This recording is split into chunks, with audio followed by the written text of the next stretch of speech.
There's a single number running behind every business, controlling everything from pricing to hiring to how much cash actually lands in your bank account at the end of the month. And it's not revenue. It's not your margin, not even your close rate. It's the ratio of LTV to CAC. I know this because I've helped dozens of businesses add millions of dollars in profit by fixing this one ratio, with gross margins going from below 50% up to 65 or above. Business owners actually keeping more of every dollar they earn. And I run my own service business too, so I'm using this exact number every single day. So in this video, I'm going to break down what LTV to CAC actually is, why it's the single biggest thing that controls your entire business, the biggest mistakes people make when calculating it, what a healthy ratio looks like in a service business, and exactly how to fix it if yours is broken. Let's break down what LTV to CAC actually is. Lifetime value is the total profit a customer generates over their lifetime, not their revenue, their profit. Customer acquisition cost is the fully loaded cost of acquiring that customer, the ads, the sales, the tools, everything fully loaded into that. I see a lot of businesses doing it a little bit different. They might put their ad cost in, but then miss their commissions of their sales team. They might miss the tools because they don't necessarily have that broken out on their P&L correctly.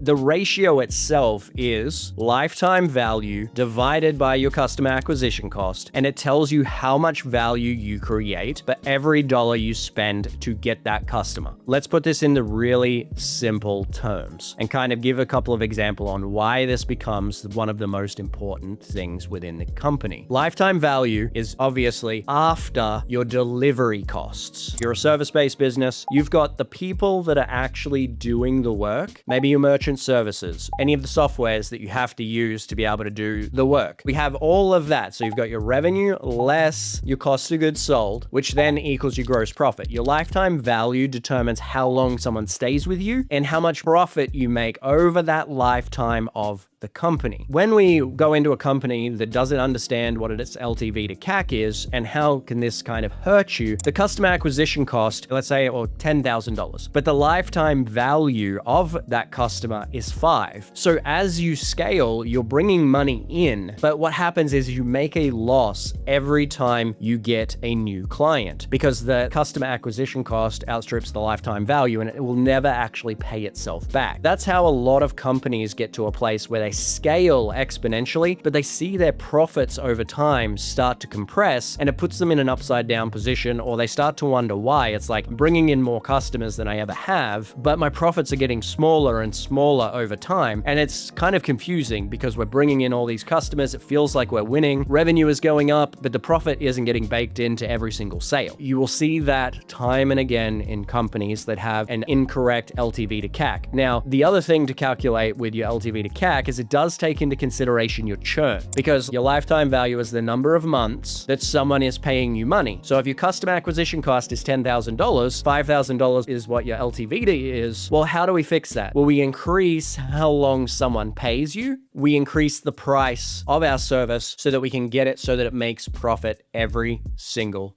time. It's a super valuable, important metric in the organization, because if you scale a company with an upside down LTV to CAC, you're scaling yourself into the ground. So why do most people get this wrong? A couple of things here. You're using revenue instead of gross profit when calculating LTV. I see a lot of either business owners or accountants, they're calculating LTV off of revenue numbers rather than off of gross profit. That will always hurt you because you're not seeing what the actual profit is, so that you won't be able to get it to bake through to the bottom line where cash actually converts and goes into your bank account. The next is forgetting to include sales salaries, software, and management time in your customer acquisition cost. That is super important. You have to get all of those added associated costs into your sales and marketing bucket. If you pull up your profit and loss right now and your accounting team or you are categorizing things where you have revenue, maybe some cost of goods sold, you've then got as an expense your payroll, and then you just have a list of items, you're already behind the 8 ball. You need to get with your accounting team and you need to break up your profit and loss so that you break out what are your associated cost of goods sold, delivery costs. These things are the things that are directly relationship based with your revenue. If you have a team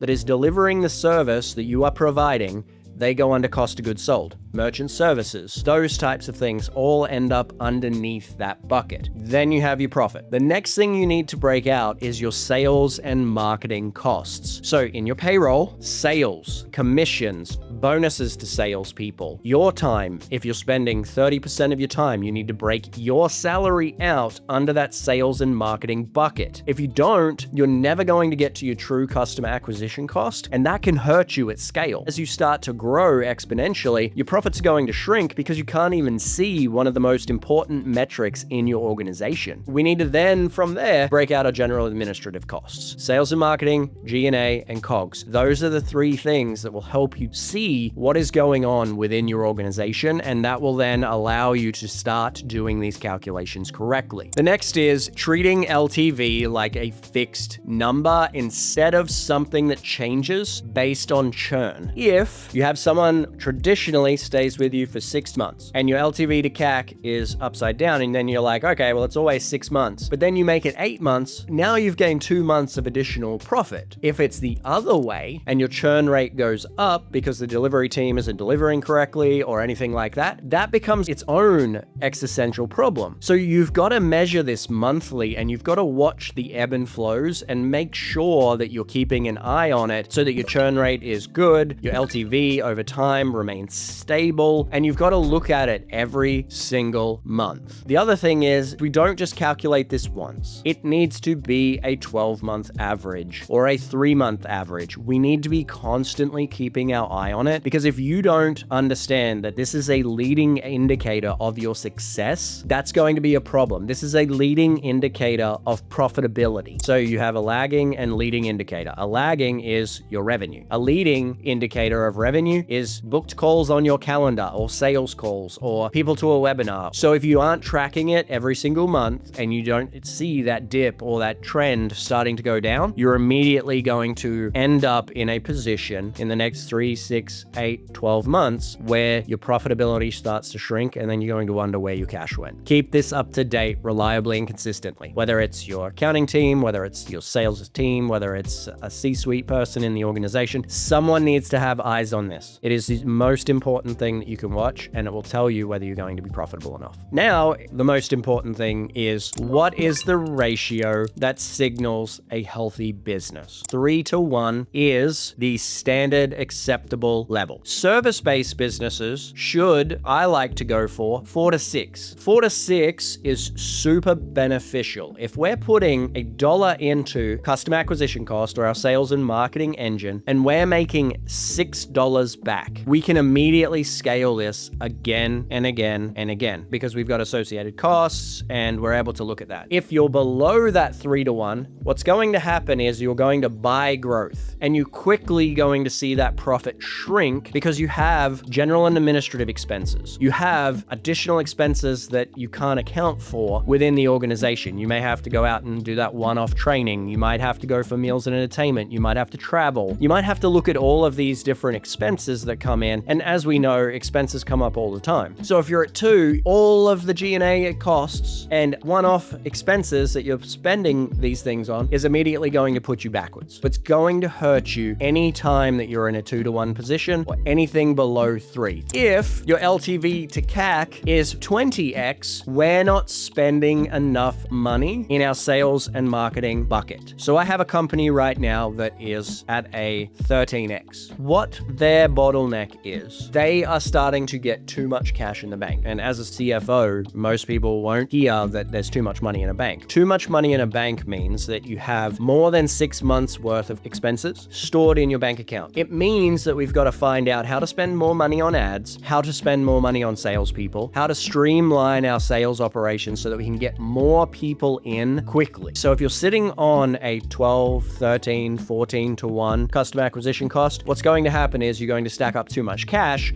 and you're not deploying that cash as effectively or efficiently as you could. Or you can't spend enough on ads because every time that you've increased your ad spend, or every time that you've gone out and you've invested in an initiative, or you can't hire salespeople quickly enough, those are the gaps that you have at that point. It becomes a problem. Those are the things that we have to focus on to be able to spin and spend enough money to bring our customer acquisition cost to lifetime value down. The next thing to know is if you have a 12 to 1, 13 to 1, 4 to 1, whatever it is, the timing on how quickly that money pays back is the next most important thing. So if you have a 30-day payback period on your customer acquisition cost, so it costs you $10,000 and you make that $10,000 back in 30 days, you have a wheel that can go into perpetuity and you can scale this thing exponentially, assuming that you can deal with those other things. Training of staff, spend enough on ads, do all those types of things. If you have a 6-month horizon, you're funding your growth for 6 months and you have to have enough cash to weather that storm before you can start to cycle that up. And anytime you want to increase your ad spend, you're pushing future growth another 6 months. So there's different things that we have to look at here that become super important. These are the signals of a healthy business. 3 to 4 to 1 payback period is about max is 90 days is what I like to see in a service business. If it's 6 months, we want to push that backwards to that 90-day mark, and we want to work out how we can do that as quickly as possible, because investing in that is super important for growth. What are the levers that fix a bad ratio? This is really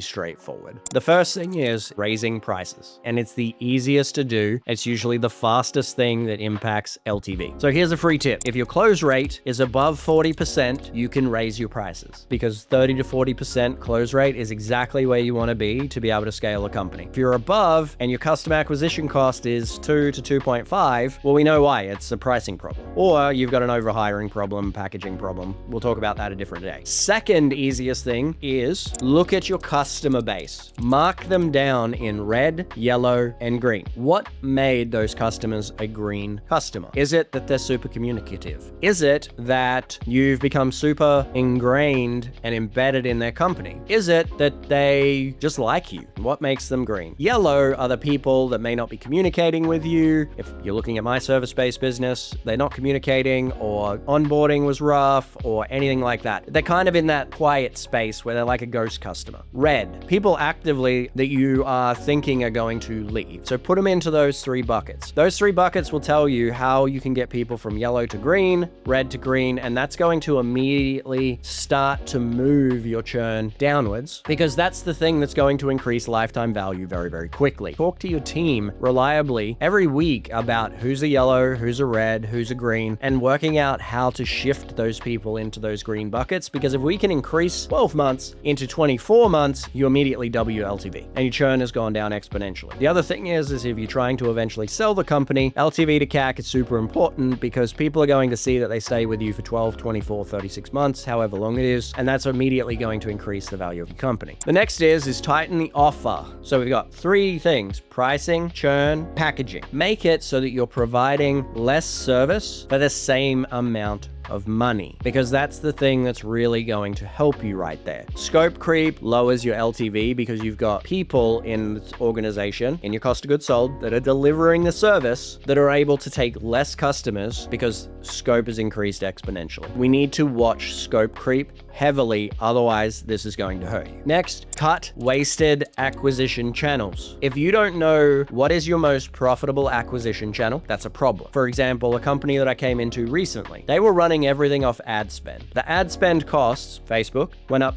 36.36% last year. If we know that it went up 36%, our customer acquisition cost went up 36%. Then lifetime value shrank. They were wondering why profitability was shrinking. When I came in, the very first thing I did was I looked at the channels that they were marketing. They had 3 channels. Each channel was somewhat profitable, but the problem was the ad costs were continuing to increase. We had to look at ways to lower that customer acquisition cost. So how do we do that? Emails. We increased no-show rate. We went ahead and we pushed in on content so that people could see us more frequently after they'd already seen us on an ad, or maybe they didn't. We were starting to do the longer term channels while we still had our short-term win strategy going. And I'm not a marketer by any means, but in marketing, there's two lanes. There's Facebook ads, Google ads, those types of things, the quick channel. Then there's the long channel. We have SEO, AEO, content, authority building, speaking on stage. All of those types of things are ways to be able to do the longer channel, but those longer channels compound over time, which then drives your customer acquisition cost down because we spend less on ads. So if you work all of those simultaneously, your customer acquisition cost to LTV will start increasing just as a matter of course. And when you get it right, you end up in the same bucket as that other company that I'm working with, where we were able to take the company that was only supposed to make $1.5 to $2 million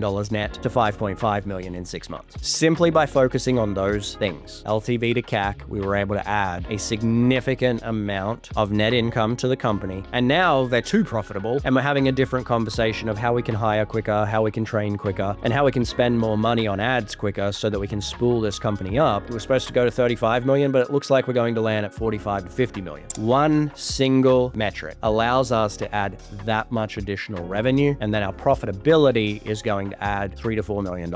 This is why it's so important to know this metric, because it helps you identify the bottleneck in your organization to fix what's going on if you're scaling and your profitability is starting to shrink. If you're already unprofitable, have a look at these metrics, and if they're already a 3, 4, 5, 6 to 1, then it's an expense problem. Free tip. Let's connect this all together. If LTV to CAC is broken, cash flow will always break. You can't out revenue bad unit economics. Companies and business owners, I see this all the time. If I just make more sales, if I just spend more money on marketing. Yes, that can work. I have done it. It's always with other things underneath it. It works if this one thing is focused on. LTV to CAC. EBITDA will naturally improve when you get this right, assuming you don't overspend on costs, because that's the other thing that will kill profitability. EBITDA will naturally increase. Your percentage of revenue into sales and marketing will decrease over time, and you'll find that other costs, like your fixed costs in general and administrative, will start to shrink. So you're going to see that the company starts to spool up, and that growth that you expect, revenue going up and profit automatically going up, happens every single time. Every KPI you're tracking, close rate, retention, AOV, payback period, if you're not tracking those, that's all of the things that are going to be piggybacked off the top of this one metric. They're all just an input into this ratio, but they all are super important to work together. But the most important is that you're going to be able to, from this one metric, look at all those others and just focus on this. And if it goes up, every other thing that feeds into it is right. And this is why, as a CFO, I constantly watch this number. If your CFO isn't talking about your LTV to CAC, that's a problem. And you need to be guiding them and telling them like, hey, what's my LTV to CAC? Then they're not taking control of all of the data, and they're operating like a person that's just there to protect the balance sheet, and they're probably telling you no all the time. So you need to kind of guide them and make sure that they're taking ownership of all of the sales and marketing metrics and understanding everything from top to bottom, and focus on that metric. Here's the homework. Go and pull those numbers right now. If you can't, because your P&L isn't broken out that way, one, if you got a bookkeeper, make them do that. Two, if you have a bookkeeper and a CFO and your books aren't broken out that way, you have a really good controller, maybe not such a great CFO. But you need to then go and make sure that they break this up and they get you that metric. Or throw all your data into ChatGPT, cost of goods sold, sales and marketing, and general administrative is broken out. Get it to calculate it and give it all the churn data, do those types of things. But if your team is not helping you get to this number and tracking it monthly, you need to make sure that they are. That's LTV to CAC. If you want help running this on your actual numbers, this is exactly the work we do at Bennett Financials. With service businesses doing 1 to 20 million a year, the link is below. And if you want to go deeper on the growth side of this ratio, I made a video on the one growth KPI that tells you whether your business is actually scaling or spending money. Watch that next.